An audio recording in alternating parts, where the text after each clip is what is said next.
बस आ पहुंचा है और आज ही के दिन तुम्हें तक्षक नाग डसने के लिए आएगा। जितनी भी कथा बची हैं उन कथाओं को तुम श्रवण कर लो और भाव से श्रवण कर लो, तो तुम्हारी मुक्ति होने से कोई नहीं रोक सकता।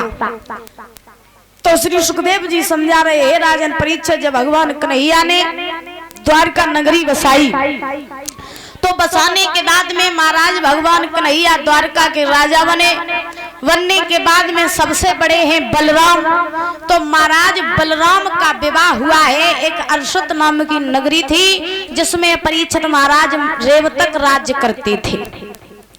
जब रेवतक राज्य करते थे तो महाराज रेवतक के घर में एक कन्या ने जन्म लिया जिसका नाम पड़ा है रेवती। और ये रेवतक कब हुए थे परीक्षित महाराज? ये रेवतक हुए थे सतयुग में, और सतयुग में ही इनकी पुत्री रेवती का विवाह हुआ, वो जन्म हुआ था। और जब जन्म हुआ था तो परीक्षित महाराज जब भगवान का अवतार हुआ तब कौन सा युग था? द्वापर। और रेवतक कब के थे? सतयुग के। तो महाराज जब रेवतक के घर में एक पुत्री ने जन्म लिया जिसका नाम पड़ा है रेवती, तो महाराज रेवती इतनी सुंदर हैं कि बता नहीं सकते, जिनकी सुंदरता का बखान नहीं किया जा सकता। तो महाराज ये रेवतक जो थे वो हर रोज ब्रह्मा जी की सभा में बैठने के लिए जाया करते थे। जब बैठने के लिए जाया करते थे तो एक बार जब वही कन्या उनके घर में बड़ी हुई तो बड़ी होने के बाद में रेवती की मैया जो थी, जब उसने ये देखा कि मेरी पुत्री विवाह के योग्य हो गई तो महाराज रेवतक से कहा, प्रभु आपको कुछ नहीं पता है, मेरी बेटी रेवती जो है वो विवाह के योग्य है, तो सुंदर सा लड़का देख करके अपनी बेटी का विवाह कर दो। तो परीक्षित महाराज जब जैसे ही इतने वचन कहे तो रेवतक ने कहा, हे रानी तुम चिंता ना करो, अगर तुम चाहती हो कि अपनी पुत्री रेवती का विवाह हम सुंदर सा लड़का देख करके कर दें तो हम अवश्य करेंगे, चिंता ना करो। तो ये रेवतक जो थे वो महाराज एक दिन ब्रह्मा जी की सभा में पहुंचे, और जब ब्रह्मा जी की सभा में पहुंचे हैं रेवतक, तो प्रमाण ये मिला है कि जब जैसे ही रेवतक पहुंचे तो रेवतक उस सभा में जा करके इतने लीन हो गए कि अपनी बेटी रेवती की याद नहीं रही। और जब रेवती की याद नहीं रही तो महाराज प्रमाण मिला है कि सतयुग भी बीत गया, त्रेता भी बीत गया, आ गया द्वापर। जब महाराज द्वापर आया तो रेवती का विवाह नहीं हुआ, तो रेवती कितनी बड़ी हो गई? महाराज प्रमाण मिला है कि 21 हाथ लंबी की रेवती हो गई। 21 हाथ लंबाई हो गई रेवती की। और महाराज जब द्वापर में रेवती 21 हाथ लंबी हुई तो इधर ब्रह्मा जी ने रेवतक से कहा, जब बताओ रेवतक तुम मेरी सभा में अपनी पुत्री के लिए लड़का ढूंढने के लिए आए थे और तुम मेरी सभा में बैठे रहे, तुम्हें फर्क नहीं पड़ता है कि तुम्हारी बेटी 21 हाथ लंबी हो गई? सतयुग बीत गया, त्रेता बीत गया, आ गया द्वापर, अपनी लड़की के लिए लड़का नहीं देखोगे?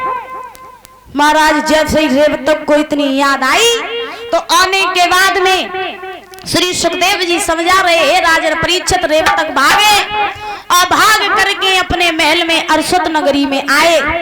जैसे ही अर्षत नगरी में आए सभा लगवाई और सभा के लोगों से पूछने लगे, रेवतक जब बताओ कि मेरी बेटी जो रेवती है उसके लिए कोई सुंदर सा लड़का बताओ जो धनवान हो, बलवान हो और सुंदर भी हो।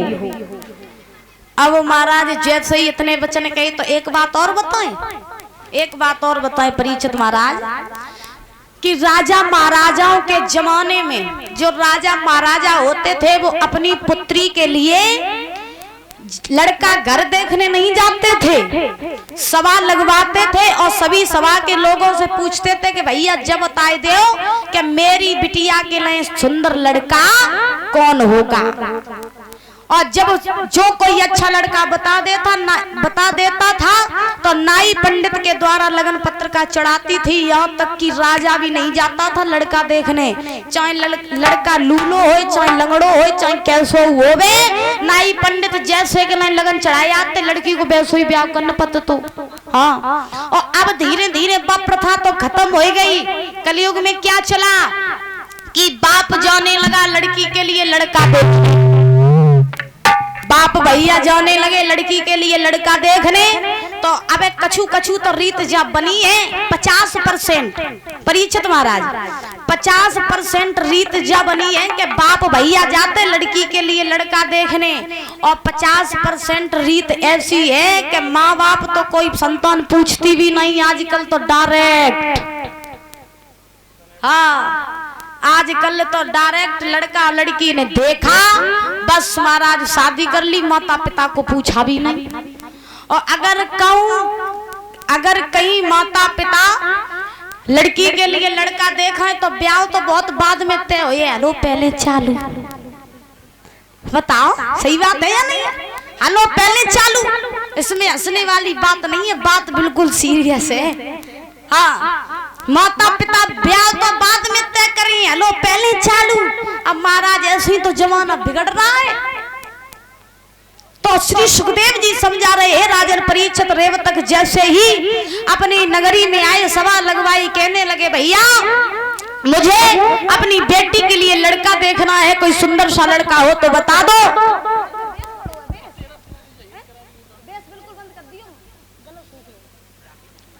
उसी समय आज सभा में एक व्यक्ति खड़ा हुआ, कहने लगा महाराज मेरी नजर में एक बड़ा अच्छा लड़का है, द्वारका का लड़का है, द्वारका में रहता है, कृष्ण का बड़ा भाई है जिसका नाम है बलराम। बलराम के साथ में विवाह कर दो, सुंदर भी है और बलवान भी है, धनवान भी है। अगर रेवती का विवाह